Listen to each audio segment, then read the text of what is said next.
La misión de San Gabriel Arcángel se erigía como un hueso blanqueado en los límites del territorio apache.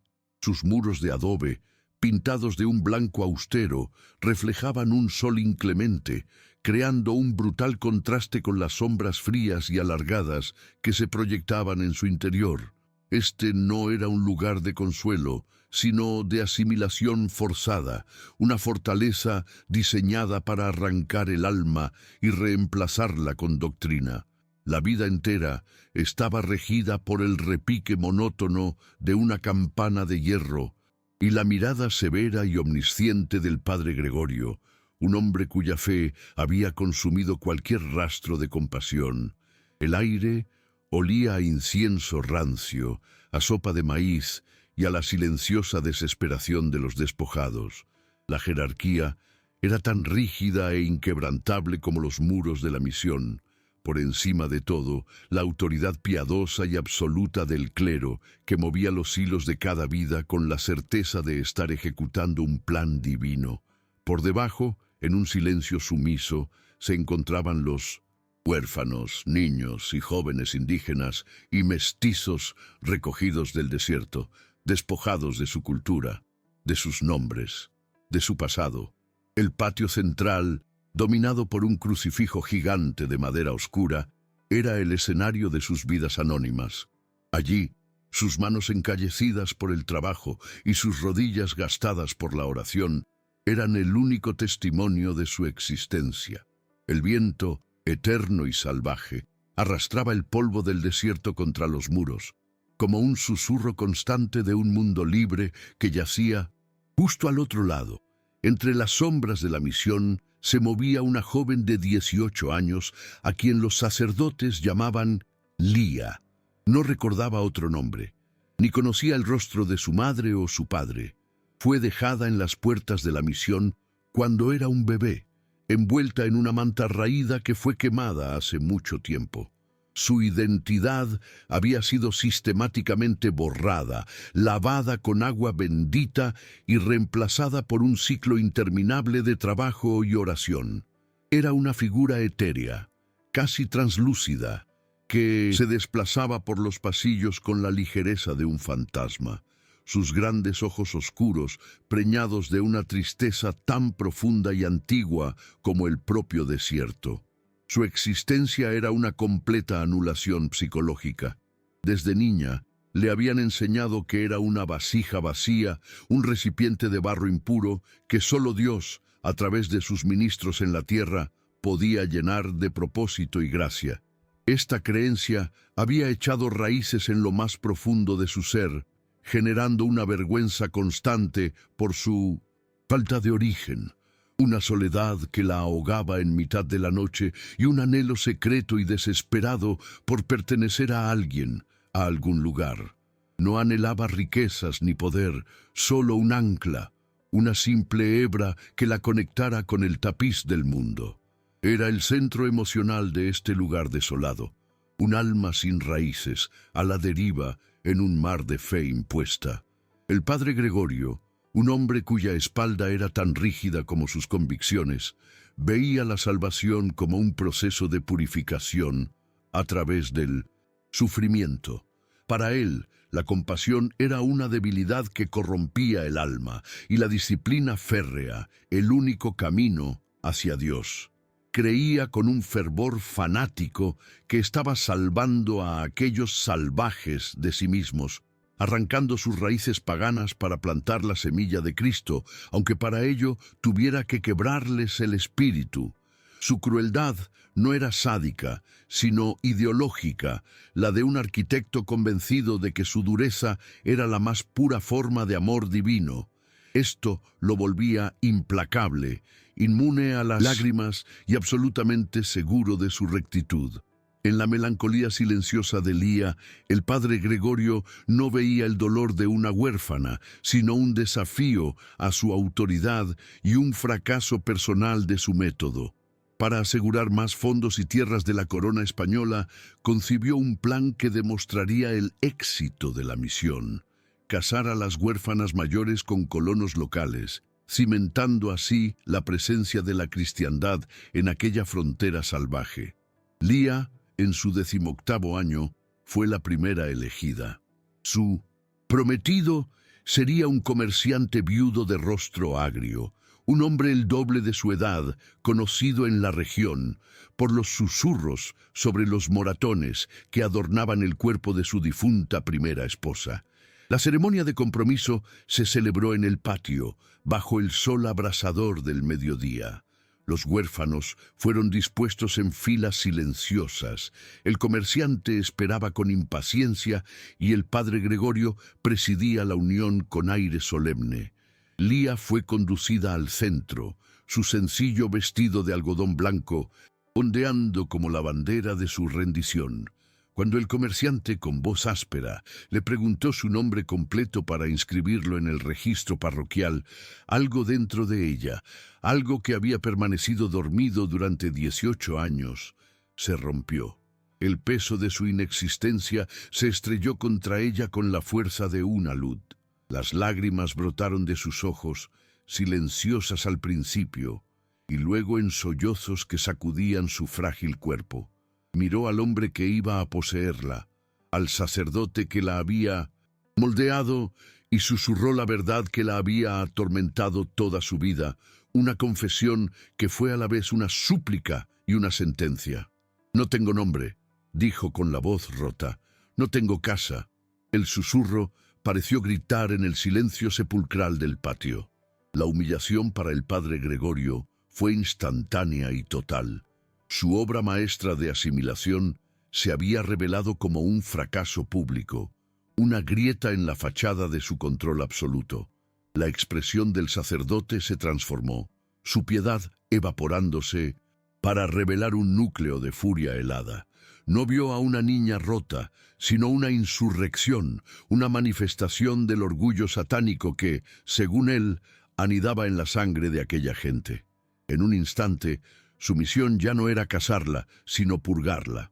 Agarró a Lía por el brazo, su mano como una garra de hierro, y la arrastró al centro del patio, justo bajo la sombra del gran crucifijo. La arrojó al suelo polvoriento como si fuera un saco de grano podrido, y su voz resonó contra los muros de adobe, un trueno de juicio final. Si esta historia sobre la búsqueda de un nombre y un hogar ha comenzado a resonar en ti, suscríbete al canal y dinos desde qué rincón del mundo nos acompañas.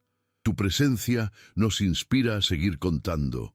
Esta criatura ha rechazado la gracia de Dios y el nombre que la Iglesia le otorgó, bramó el padre Gregorio, su dedo acusador temblando de ira. Se regodea en su vacío un eco del infierno mismo. Por lo tanto, la declaro criatura sin alma, un cascarón vacío indigno del amparo de estos muros sagrados. La sentencia fue pronunciada con una finalidad aterradora. Los otros huérfanos miraban, sus rostros una mezcla de pánico y una piedad que no se atrevían a expresar, aprendiendo la lección brutal sobre el precio de la individualidad. La expulsión fue un ritual frío y metódico. Al atardecer, cuando las sombras se alargaban como dedos acusadores sobre la tierra, los dos acólitos más robustos abrieron los pesados portones de madera de la misión. Lía, todavía aturdida por el shock, fue empujada hacia afuera, tropezando y cayendo en la arena del desierto. El padre Gregorio apareció en el umbral, su figura oscura recortada contra la luz moribunda. Que nadie le dé refugio, ni agua, ni pan, bajo pena de excomunión eterna, declaró su voz final. Luego, los portones se cerraron con un sonido sordo y definitivo, dejándola sola frente a la inmensidad hostil. Pero no estaba completamente sola. En lo alto de las montañas que vigilaban la misión como antiguos centinelas, una figura la había observado todo. Nahuel, un guerrero mezcalero cuya propia vida había sido vaciada por la enfermedad del hombre blanco, presenció la humillación pública y la cruel expulsión. Desde su puesto de observación, vio a la pequeña figura ser arrojada de los muros, un acto que era un eco de la expulsión de todo su pueblo de aquellas tierras. No se movió. No hizo ningún gesto. Sus ojos, afilados como los de un halcón, simplemente siguieron a la chica mientras se adentraba, tambaleante y sin rumbo, en el desierto que se enfriaba rápidamente. Su mirada, cargada con el peso de la historia y la injusticia, fue el primer anuncio silencioso de un conflicto inevitable. La noche cayó sobre el desierto, no como un manto de consuelo, sino como una losa de hielo y olvido. Desde la distancia, Nahuel observaba. Cada temblor del frágil cuerpo de Lía era un eco de su propio pasado congelado. Hacía 10 años no había sido el frío del desierto, sino la fiebre del hombre blanco, la que había arrasado su campamento. Recordaba el olor dulzón de la muerte, los cuerpos de su esposa y su pequeña hija ardiendo bajo el sol, mientras las campanas de esa misma misión sonaban a lo lejos, un tañido indiferente a su agonía. Desde entonces había elegido la soledad, un exilio en las alturas donde el dolor era un compañero silencioso y predecible. Proteger a alguien más significaba abrir una puerta a ese mundo de plagas y crueldad, una puerta que había jurado mantener cerrada para siempre. Lía, por su parte, luchaba una batalla más inmediata. El frío penetraba en su delgada vestimenta, y cada sonido nocturno, el ulular de un búho, el susurro del viento, era el anuncio de una muerte inminente. Rezó, repitiendo las oraciones que le habían inculcado, pero las palabras se sentían vacías, huecas, y el cielo estrellado permanecía vasto y silencioso. El Dios del Padre Gregorio la había abandonado, impulsada por un instinto primario que no sabía que poseía. Entre dos grandes rocas, se acurrucó en la posición de un niño por nacer y dejó que la oscuridad la envolviera. No fue un acto de fe ni de habilidad, fue un acto de pura y terca supervivencia, la primera decisión verdaderamente suya en toda su vida. El amanecer tiñó de rosa y naranja las rocas, revelando a Lía, temblorosa y cubierta de escarcha, pero viva. Fue entonces cuando la sombra de Nahuel cayó sobre ella. Lía levantó la vista y el terror la paralizó por completo. Ante ella, figura de sus pesadillas, un apache, con el rostro marcado y el pelo largo y salvaje. Esperaba el golpe final, el castigo definitivo por existir. Cerró los ojos con fuerza, pero en lugar de violencia, escuchó el sonido de algo depositándose en el suelo. Al abrir los ojos, vio un trozo de pan seco y una cantimplora de cuero. El guerrero se había agachado a una distancia respetuosa, su rostro impasible, sus acciones una contradicción directa a todo lo que le habían enseñado. Él rompió el silencio, su voz áspera por el desuso, su español entrecortado pero claro. ¿Por qué te echaron? La pregunta era directa, sin rastro de lástima, solo una búsqueda de hechos. A Lía le costó encontrar la voz, que salió como un susurro roto, repitiendo la creencia que definía su existencia. «Porque no soy nadie». Nahuel la miró fijamente, y en su rostro devastado no vio a una extraña, sino el reflejo de su pueblo, despojado de su tierra, de sus nombres, de su historia. Se irguió con una solemnidad inesperada y pronunció las palabras que se convertirían en la primera piedra de su nueva alma. El espíritu del desierto no pregunta tu nombre, solo ve tu fuerza para sobrevivir. Eso es un nombre. Mientras tanto, en la misión de San Gabriel, la supervivencia de Lía no fue vista como un milagro, sino como una herejía. Un joven pastor nativo, que había salido al amanecer, regresó con la noticia de que había visto a la chica expulsada en compañía de un guerrero mezcalero. Para el padre Gregorio, la noticia fue la confirmación de sus peores sospechas. La debilidad de Lía no era humana, era una invitación al demonio. Su supervivencia no era un acto de resistencia, sino la prueba de un pacto profano. La narrativa en su mente se escribió sola. La oveja descarriada no se había perdido, había sido robada por el lobo, un demonio pagano que acechaba en las fronteras de su dominio sagrado. Con la fervorosa convicción de un cruzado, el padre Gregorio reunió a los colonos en el patio de la misión. Utilizando el púlpito como un arma, transformó la historia de una huérfana abandonada en una batalla épica por el alma de la cristiandad. Habló de la inocencia corrompida, del honor de la misión manchado y de un demonio apache que se burlaba de su Dios. Apelando al orgullo herido del comerciante rechazado, lo nombró líder de una partida de rescatadores, una santa cruzada para arrancar a la oveja descarriada de las garras del diablo y restaurar el orden divino. El miedo y el fanatismo se encendieron como la pólvora, y un grupo de hombres armados se preparó para impartir la justicia de Dios en el desierto. Mientras la amenaza crecía a sus espaldas, Lía seguía a Nahuel hacia las montañas. Cada paso era una guerra dentro de ella. Su cuerpo anhelaba la seguridad que él le ofrecía, el agua, la comida, la dirección, pero su mente, adoctrinada durante 18 años, gritaba en pánico. Los apaches eran demonios, asesinos, la encarnación del mal. ¿Cómo podía confiar en este hombre, silencioso y salvaje, que sin embargo le había mostrado más humanidad que los autoproclamados hombres de Dios?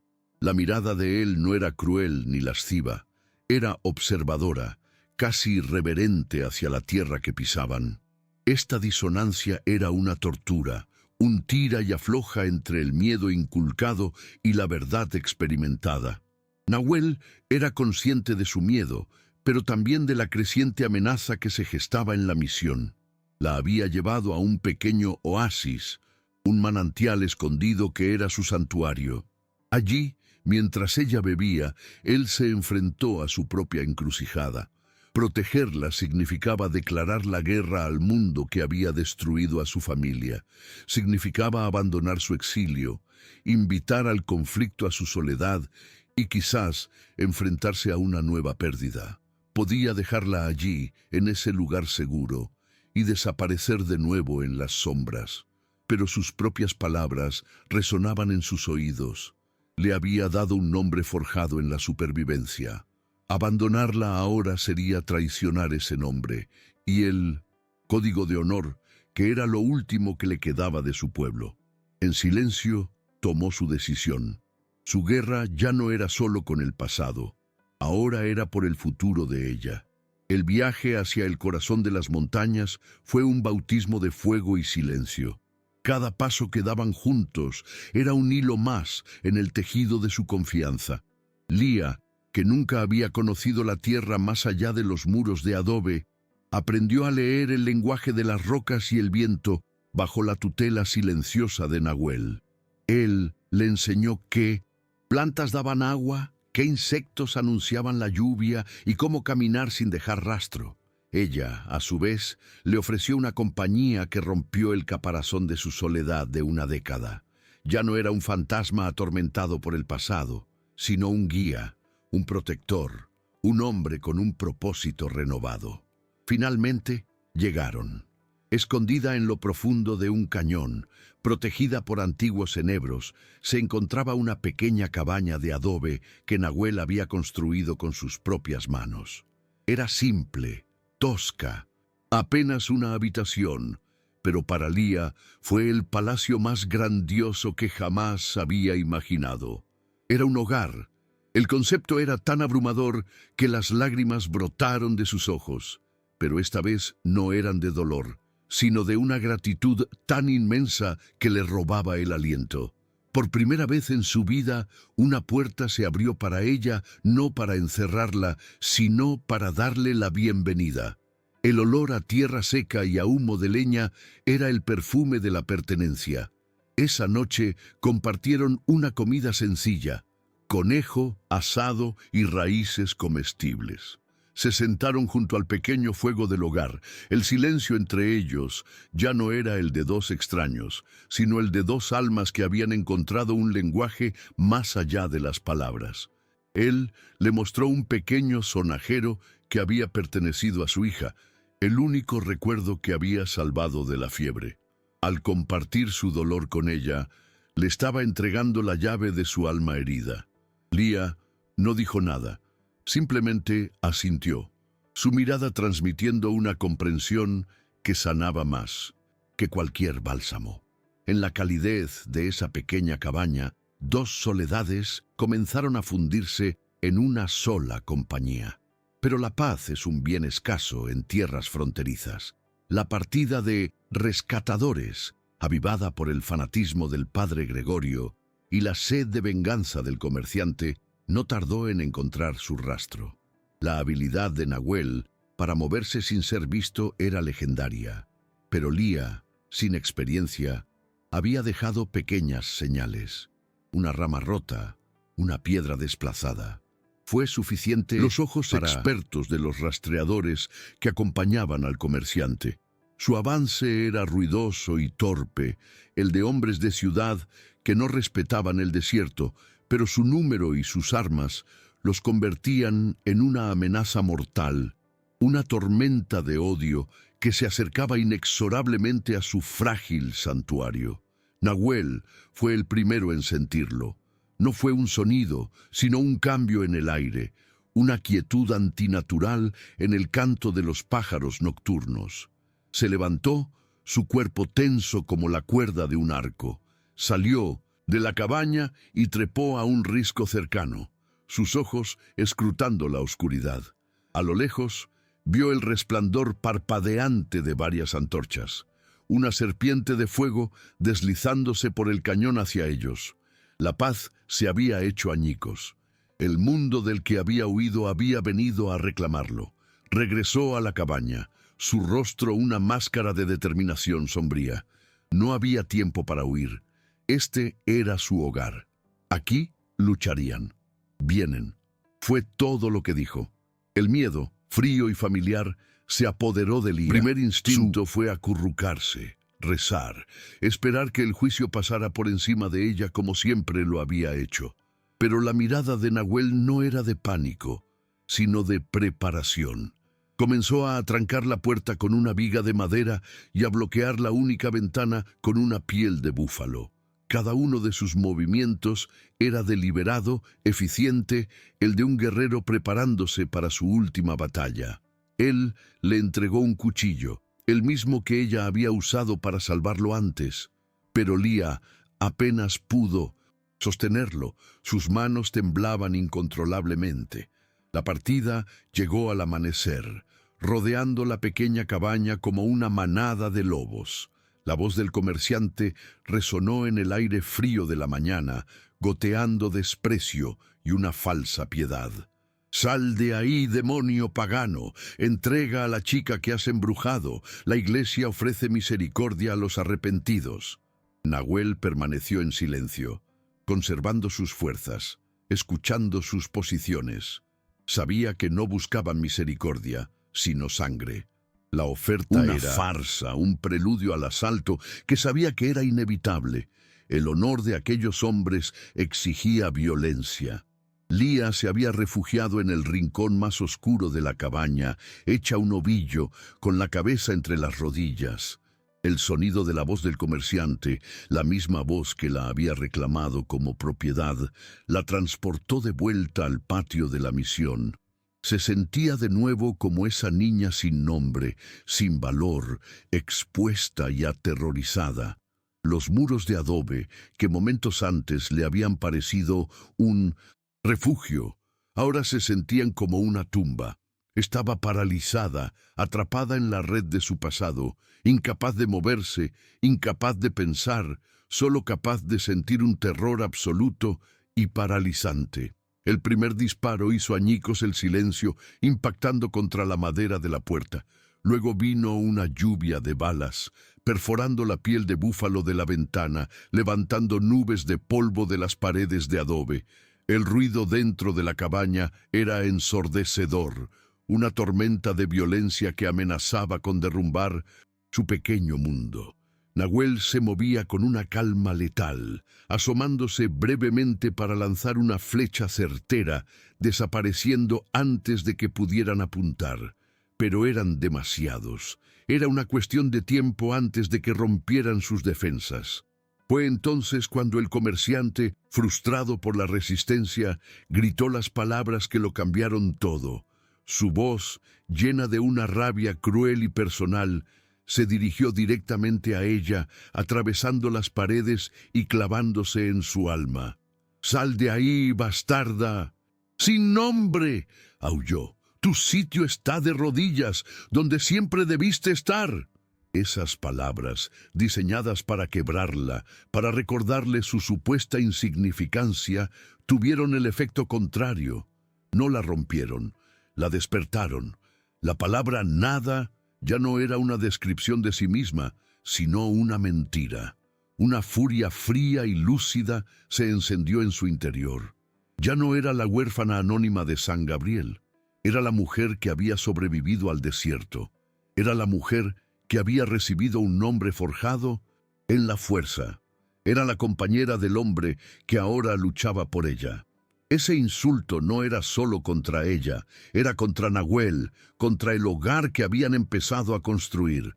El miedo no desapareció, pero fue eclipsado por un instinto protector tan feroz como el de una loba defendiendo su guarida. Se levantó, sus manos ya no temblaban. Sus ojos recorrieron la pequeña habitación y se posaron en un manojo de hierbas húmedas que Nahuel había recogido esa mañana para hacer té. Un recuerdo fugaz de la misión le vino a la mente. La hermana Inés quemando hierbas húmedas en un brasero para ahumar las habitaciones y expulsar a los insectos. Era un conocimiento humilde, un truco de limpieza, pero en ese momento se convirtió en un arma. Mientras Nahuel se defendía de otro intento de derribar la puerta, Lía se movió con un propósito claro. No era una guerrera, pero la necesidad la había convertido en una estratega. Tomó el manojo de hierbas y lo arrojó directamente al corazón del hogar, donde las brasas de la noche anterior aún ardían débilmente. Al principio solo hubo un siseo, pero luego un humo espeso y acre comenzó a llenar la cabaña.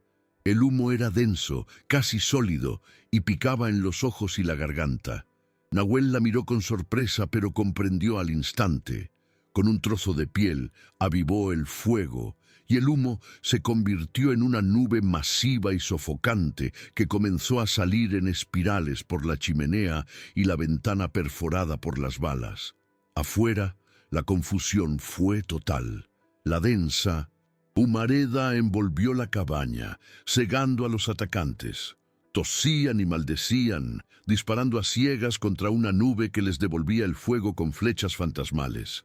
Su superioridad numérica se había vuelto inútil. No podían ver a su enemigo. La disciplina de la partida se rompió y el asalto organizado se convirtió en un caos de hombres asustados. Lía, la chica sin nombre, había cambiado el rumbo de la batalla con un puñado de hierbas húmedas y un recuerdo de la misión.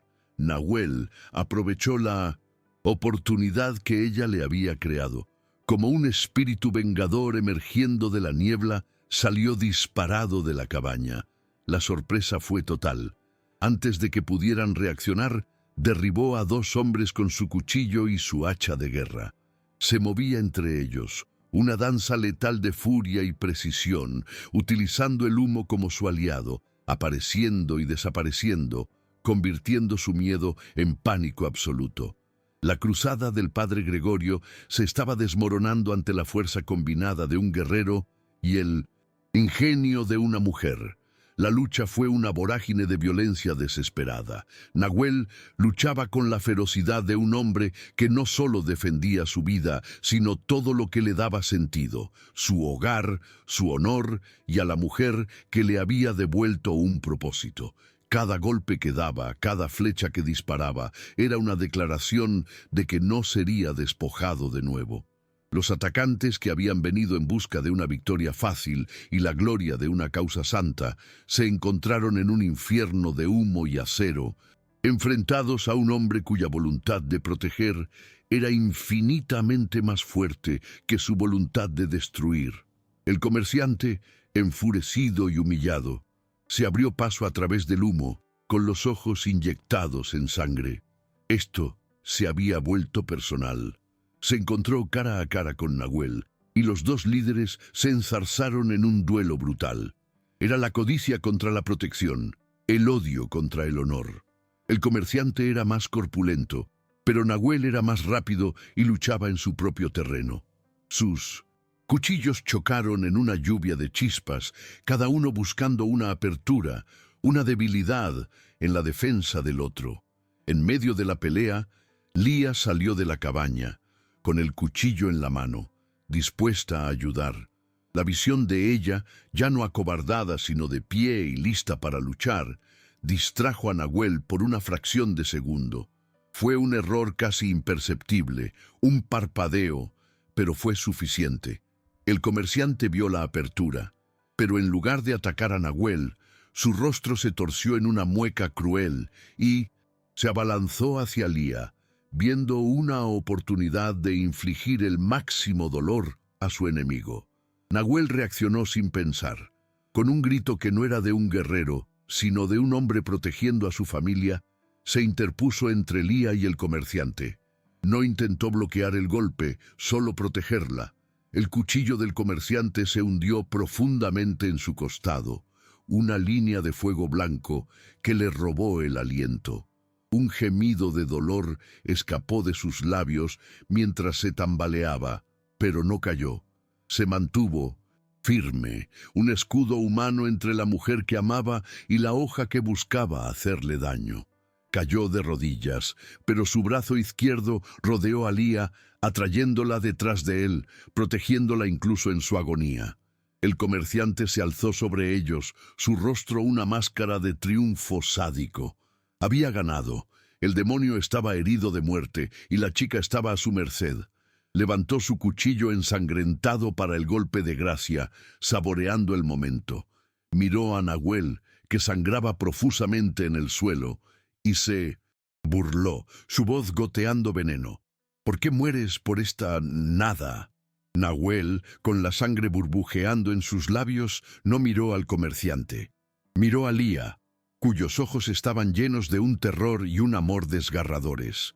Tomó su mano, sus dedos entrelazándose con los de ella, un ancla final en un mar de dolor. Luego, levantó la vista hacia su verdugo y con el último aliento de fuerza que le quedaba, pronunció las palabras que redefinirían su mundo, que forjarían una identidad en el yunque de la muerte. «Ella no es nada», declaró, su voz sorprendentemente fuerte y clara. «Ella es Lía de Nahuel, y esta es su casa». El impacto de las palabras fue más poderoso que cualquier golpe físico. En un solo aliento, le había dado todo lo que le habían negado, un nombre, un linaje, un hogar. La había reclamado no como una propiedad, sino como parte de sí mismo, de su tierra, de su espíritu. Era el acto de nombrar en su forma más sagrada, una declaración de pertenencia que desafiaba a la muerte misma. El comerciante se quedó helado por un instante, su mano levantada, desconcertado por la magnitud de un honor que nunca podría comprender. En ese momento, la batalla ya no era por la vida, sino por el alma. ¿Te está gustando esta historia? Deja un like y suscríbete al canal. Ahora continuamos con el vídeo. Las palabras de Nahuel. Ella es Lía de Nahuel, y esta es su casa. Quedaron suspendidas en el aire, no como un susurro de un hombre moribundo, sino como una proclamación, un acto de creación en medio de la destrucción. El comerciante, con el cuchillo aún levantado, se quedó paralizado. La simpleza y la fuerza de aquella declaración lo desarmaron más que cualquier arma. Había venido a reclamar una nada, a castigar a una bastarda sin nombre, y en su lugar se encontró frente a un hombre que había forjado un linaje y un hogar con su último aliento. La rectitud de su cruzada se evaporó, dejando al descubierto la fea y pequeña verdad. Su orgullo herido. La vacilación del líder Fue el veneno que mató la moral de la partida. Los hombres restantes, ya asustados y desorientados por el humo y la feroz defensa, vieron la escena no como la culminación de la justicia divina, sino como la locura de una venganza personal. Vieron a un hombre moribundo defender a su mujer y la convicción los abandonó. Sin más órdenes, presas del pánico ante una devoción que no podían comprender, comenzaron a retroceder. Su retirada fue desordenada, vergonzosa. Huyeron no de un guerrero, sino del poder de un amor que era más fuerte que su odio. La injusticia, ruidosa y arrogante, había sido derrotada por la fuerza silenciosa de la pertenencia. El silencio volvió a caer sobre el cañón, esta vez un silencio de paz ganada a pulso. El peligro había pasado. Lía, actuando con una lucidez nacida de la desesperación, ayudó a Nahuel a entrar en la cabaña. Su cuerpo menudo, soportando el peso del guerrero herido, lo depositó suavemente junto al fuego del hogar, su hogar. La batalla por su tierra había terminado. Ahora comenzaba la batalla por su vida. Afuera, el sol comenzaba a ascender, proyectando una luz cálida sobre un campo de batalla que ahora era indiscutiblemente suyo. Habían pagado el precio de su hogar con sangre y ahora lo reclamaban. Con una calma desesperada, Lía se hizo cargo de la herida. El cuchillo del comerciante había hecho un corte profundo en su costado. Recordando las lecciones de las monjas sobre el cuidado de los enfermos, limpió la herida con agua, hervida y las hierbas que Nahuel le había enseñado a identificar. Sus manos, que una vez solo habían conocido la sumisión del trabajo y la oración, ahora se movían con la habilidad de una sanadora. No lloraba. Cada puntada que daba con una aguja de hueso y un tendón para cerrar la herida era un acto de desafío, un voto silencioso de que no permitiría que el hombre que le había dado un nombre fuera borrado del mundo. Los días y las noches que siguieron se fundieron en un tiempo sin tiempo, marcado solo por la fiebre de Nahuel y la vigilia constante de Lía. Ella cazaba con las trampas que él le había enseñado a construir, recolectaba agua y raíces, y velaba su sueño, alimentando el fuego, su única compañía en las largas horas de incertidumbre. En su delirio, él a veces susurraba nombres, el de su primera esposa, el de su hija perdida. Lía escuchaba, no con celos, sino con una profunda empatía. Estaba cuidando no solo su herida física, sino las antiguas heridas de su alma. Se convirtió en la guardiana de sus recuerdos, la protectora de su pasado y su presente. Poco a poco, la fiebre cedió. La fuerza comenzó a regresar al cuerpo de Nahuel. Una mañana, se despertó y encontró a Lía dormida en una silla junto a su catre, con una mano aún apoyada en su frente. La observó, y por primera vez vio más allá de la fuerza para sobrevivir. Vio una bondad inquebrantable, una lealtad forjada en el fuego. Ella lo había salvado, no una, sino 2 veces. Él le había dado un nombre, pero ella le había devuelto la vida y, con ella, la capacidad de imaginar un futuro. El amor creció entre ellos en ese silencio, no como una pasión repentina, sino como una raíz profunda y fuerte, anclada en el suelo del respeto y el sacrificio mutuos. Cuando Nahuel pudo volver a caminar, su primera acción fue salir de la cabaña y examinar los daños. Las paredes de adobe estaban acribilladas de agujeros de bala y la puerta estaba astillada. Sin necesidad de palabras, comenzaron el trabajo de reconstrucción. Lía mezclaba el barro y la paja, y Nahuel, aún débil, aplicaba el adobe en las heridas de su hogar. Cada agujero que sellaban era un recuerdo doloroso que enterraban, cada parche una afirmación de su futuro. No solo estaban reparando una estructura, estaban reconstruyendo simbólicamente sus vidas rotas, transformando las cicatrices de la batalla en los cimientos de su nuevo mundo. El trabajo era duro, pero sanador. Con cada trozo de madera que reemplazaban, con cada capa de adobe, que alisaban, reclamaban su espacio, su historia. La cabaña dejó de ser solo el refugio de Nahuel para convertirse en el hogar de ambos. Una tarde, mientras veían el sol ponerse sobre el borde del cañón, Lía se apoyó en él. El peso de sus 18 años de inexistencia, de ser una vasija vacía, se había desvanecido por completo, arrastrado por la corriente de los acontecimientos. Ya no era una huérfana. Tenía un nombre, tenía un hogar, tenía a Nahuel. Y eso era más de lo que jamás se había atrevido a soñar. 5 años después, el valle ya no era solo un refugio, sino un hogar próspero.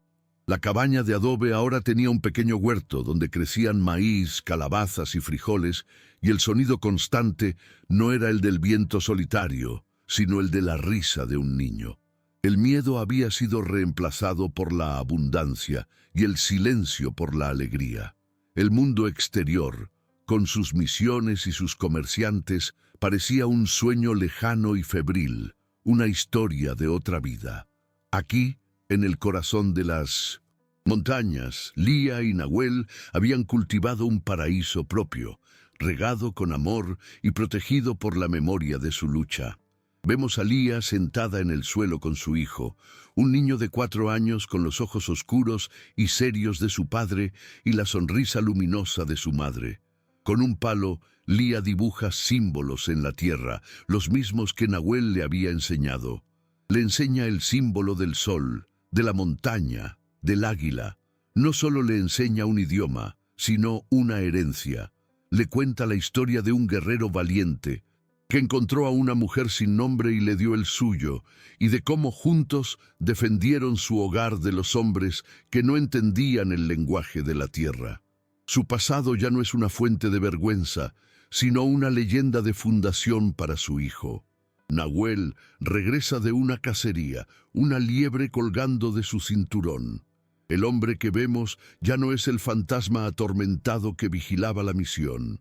La soledad ha sido borrada de sus facciones, reemplazada por la calma y la confianza de un esposo y padre. Sus cicatrices faciales permanecen, pero ya no parecen marcas de pérdida, sino los surcos de un mapa que lo condujo hasta aquí, hasta esta vida. Sonríe al ver a su esposa e hijo, una sonrisa genuina y profunda que ilumina todo su rostro. Se acerca y levanta a su hijo en brazos, que ríe con deleite. Lía se levanta y lo abraza. Es un abrazo de comodidad, de profunda familiaridad. La mujer que una vez fue etérea y silenciosa es ahora el centro de este pequeño universo, una matriarca en ciernes, firmemente anclada a la tierra por las raíces del amor y la identidad. Ya no se define por lo que no tenía, sino por la abundancia de lo que ha creado. Es Lía de Nahuel, esposa, madre, contadora de historias, una mujer cuyo nombre significa resiliencia. Nahuel la mira, y en sus ojos se refleja un mundo entero de amor, respeto y paz. Juntos, los tres contemplan su valle.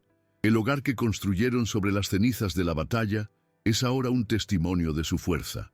La historia de Lía y Nahuel se convirtió en una leyenda silenciosa, un susurro en el cañón, la prueba de que un hogar no son 4 paredes, sino el refugio que se encuentra en el corazón de quien te defiende y te da un lugar en el mundo.